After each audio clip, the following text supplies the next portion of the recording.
अगं कुठे होतीस भाई? सगळं ठीक आहे ना? चक्कर आली होती का तुला? तू पाठलाग करत होतं का? आजी आजी तुम्ही शांत व्हा आधी. मी एकदम व्यवस्थित आहे बघा. तुम्ही शांत व्हा. अगं पण वृंदा, एक मिनिट आता. कुठे होतीस तू? कुठे होतीस?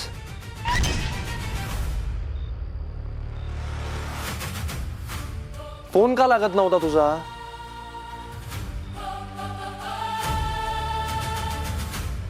अभि अरे आता आली आहे ना ती. नाही आता एक मिनिट मला बोलू दे. आता एक मिनिट. आम्ही सगळे मूर्ख आहोत का तुझी वाट बघत बसायला, काळजी करत बसायला? काल हल्ला झालाय तुझ्यावर घरामध्ये, त्यानंतर हॉस्पिटल मधनं तू गायब होतेस, कोणाला काही कळवत नाहीस, तुझा फोन लागत नाही, आणि आता एवढ्या तासांनी आरामात चालत घरी येतेस. अभि नाही आजी, तू म्हणाली होतीस ना आल्यावर जाब विचार म्हणून. अरे हो, पण काय सांगितलं होतं मी? फोन जवळ ठेवायचा, सरळ घरी यायचं, वाटेत कुठे थांबायचं नाही म्हणून. तरी कुठे गेली होतीस तू? काही बरं वाईट झालं असतं म्हण.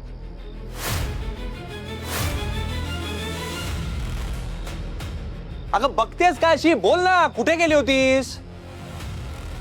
सांग वृंदा, घाबरू नकोस, सांग. वृंदा काही अडचण आली होती का ग? अरे तुम्ही सगळे परत तिलाच काय सहानुभूती देताय? तिच्यावर हल्ला झाला म्हणून हॉस्पिटलमध्ये नेलं, तर इकडनं घरी यायचं सोडून ही सरळ गायब झाली.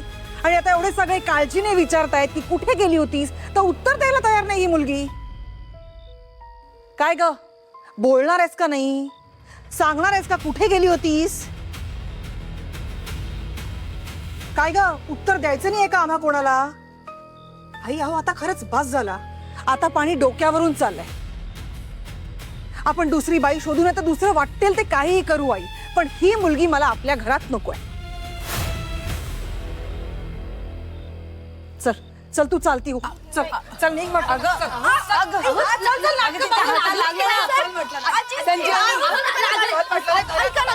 काही ऐकायचं नाहीये. बस झालं. चल संजीवनी, थांब. चल म्हटलं. तुम्ही तरी खूप झालं तुझं. संजीवनी,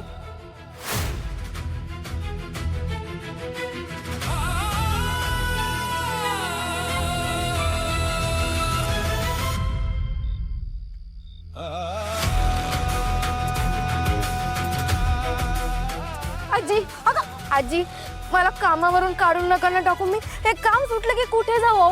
मला गरज आहे या कामाची. सर तुम्ही बोला ना आजींना काहीतरी, प्लीज तुम्ही सांगा ना काहीतरी. आजी अहो, मला माहिती आहे माझी चूक झाली आहे, पुन्हा नाही होणार ना असं. मला माफ करा, एक संधी द्या ना मला, पुन्हा खरंच असं नाही होणार. आजी मी तुमच्या समोर हात जोडतो, मला कामावरून काढून नका ना टाकू. मी इथून कुठे जाऊ आजी? मला खूप गरज आहे या कामाची. कशाला मिरवण्या करतेस ग? तुला सांगितलं नाही ते राहू नको म्हणून.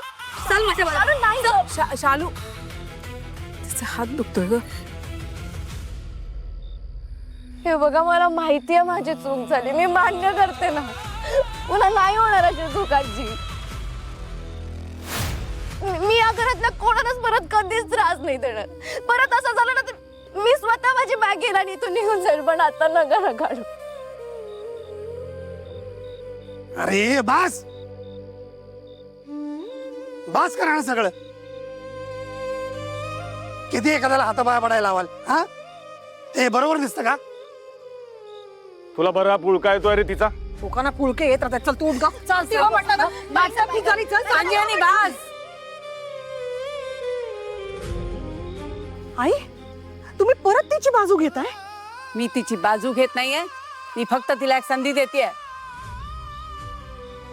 पण कशासाठी? कारण माणसाने केलेली एक चूक पाहून त्यांनी आयुष्यात केलेलं सगळं चांगलं विसरून जायची सवय नाही मला, समजलं?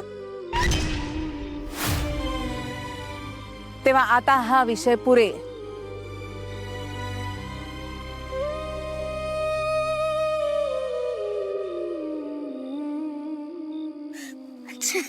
रडू नकोस आता. रडू नकोस. आजी मी खरंच परत असं नाही वागणार, शपथ कधीच नाही वागणार असं.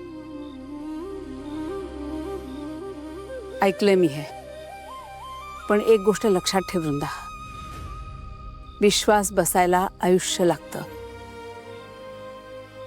आणि तुटायला एक क्षण पुरतो. नाही आजी, मी तुमचा विश्वास कधीच नाही तुटू देणार.